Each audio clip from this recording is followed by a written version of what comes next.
नापाक औरतें नापाक मर्दों के लिए हैं और नापाक मर्द नापाक औरतों के लिए, और पाक औरतें पाक मर्दों के लिए हैं और पाक मर्द पाक औरतों के लिए। ये पाक लोग उन झूठों की बातों से बरी हैं और इनके लिए बख्शिश और नेक रोजी है। मोमिनो, अपने घरों के सिवा दूसरे लोगों के घरों में घर वालों से इजाजत लिए और उनको सलाम किए बगैर दाखिल न हुआ करो। ये तुम्हारे हक में बेहतर है, और हम ये नसीहत इसलिए करती हैं कि शायद तुम याद रखो। फिर अगर तुम घर में किसी को मौजूद ना पाओ तो जब तक तुमको इजाजत न दी जाए उसमें मत दाखिल हो, और अगर यह कहा जाए कि इस वक्त लौट जाओ तो लौट जाया करो। यह तुम्हारे लिए बड़ी पाकीज़गी की बात है, और जो काम तुम करते हो अल्लाह सब जानता है। हाँ, अगर तुम किसी ऐसे मकान में जाओ जिसमें कोई न बसता हो और उसमें तुम्हारा असबाब रखा हो तो तुम पर कुछ गुनाह नहीं, और जो कुछ तुम जाहिर करते हो और जो पोशीदा करते हो अल्लाह को सब मालूम है।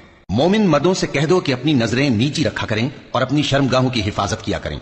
यह उनके लिए बड़ी पाकीज़गी की बात है, और जो काम ये करते हैं अल्लाह उनसे खबरदार है।